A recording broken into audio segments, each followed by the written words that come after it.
Hello student, this is your history class, standard 7. Yesterday I started a new chapter, the Vijayanagar and the Bamni Kingdom. In that chapter I given introduction about Krishnadev Rai. Now today I begin with his administration. The Vijayanagar kingdom was known for its efficient administration. The king was all powerful and was highly respected by the people. He was advised by a council of ministers. The kingdom was divided into several provinces. Each province was placed under a governor.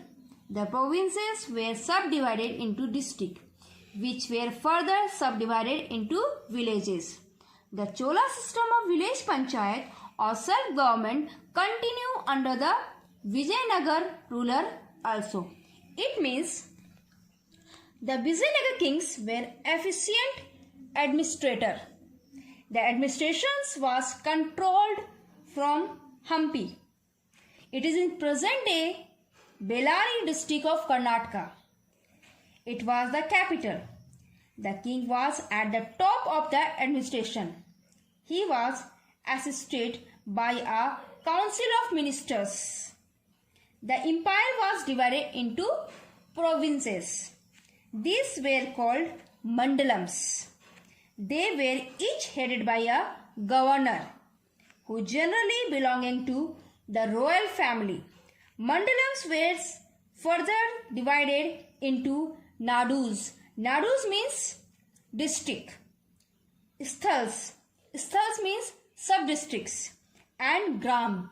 Gram means it is related to the villages. The village headmen administrated the villages. The local self-government of Cholas declined during this period. The administrative post of the villages became hereditary.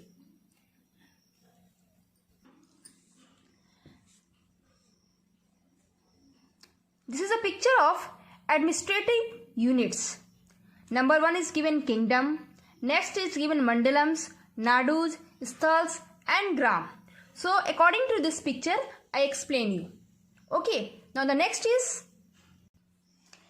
economic conditions. Revenue from land formed the main source of state income. It varied from 1/3 to 1/6 of the produce depending on the quality of land. The kings paid great attention to agriculture. He undertook the constructions of dam canals to help irrigation.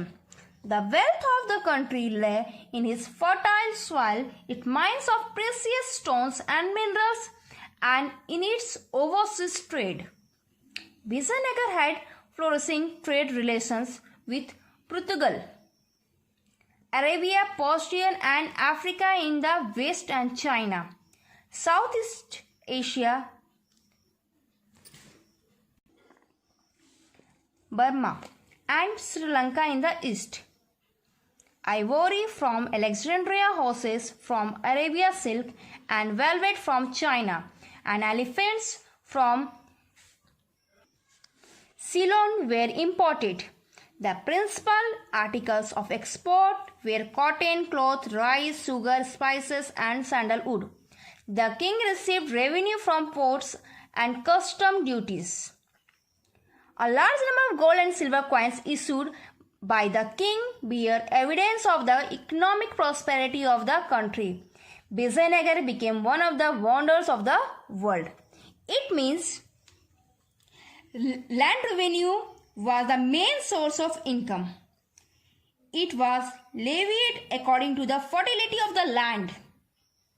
It was between 1/3 to 1/6 of the total produce. The king also imposed and collected import and export duty, grazing tax, professional tax, etc. Most of the money was spent on the irrigation project or schemes of public welfare. It was also used to maintain a large number of armies. The revenue base was very sound. It made Vijayanagar one of the richest kingdom of the world at that time. Vijayanagar had a flourishing foreign trade.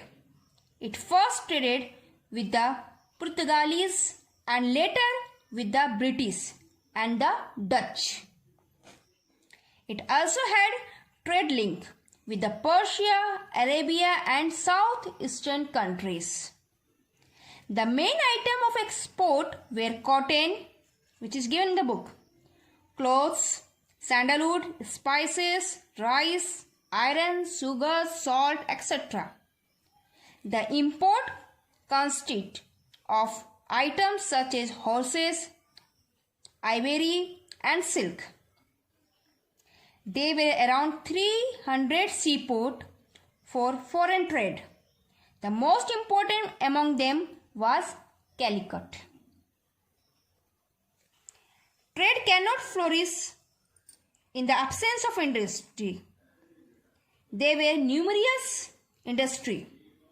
They were organized into guild, metalworks and other craft during this period.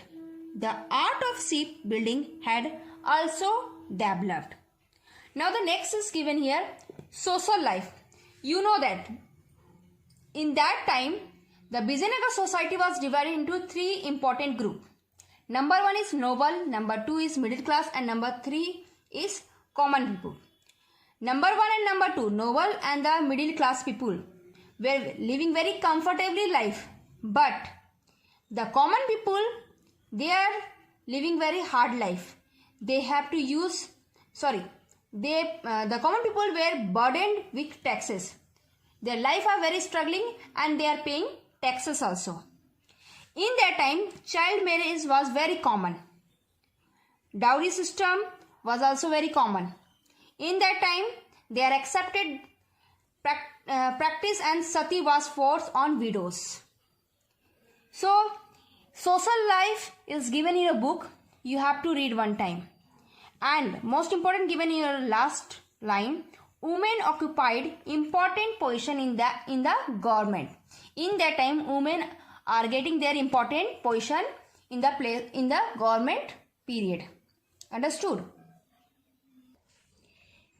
Next topic is given art and architecture. In that time, temples building in South India gained momentum during Vijayanagar rule. The Vijayanagar rulers built many temples. The finest example being the Swamy temple and the Hazara Rama temple, which is given in your book. This is the Hazara Rama temple and this is given in your book not given, Swamy temple. It is also very famous in that time. Okay. So, Hazara Rama temple and the Swamy temple is very finest example given in the Vijayanagar kingdoms. This is the temple of Swamy temple, which is not given in your book, but this is the pictures of Swamy temple. So, your concept would be clear. In that time, the walls of this temple were decorated with beautiful sculptures. The Vijayanagar rulers also repaired some temples built by the Cholas. The capital city of Vijayanagar was Hampi. It was rich and prosperous. Even today, Hampi, although in ruin, is like an open museum. So, according to these three paragraphs, today I am teaching you administration, economics, social life and art and architecture. I will give you the 5 important questions you have to write yourself. Next class we will continue with the downfall of Vijayanagar. Thank you.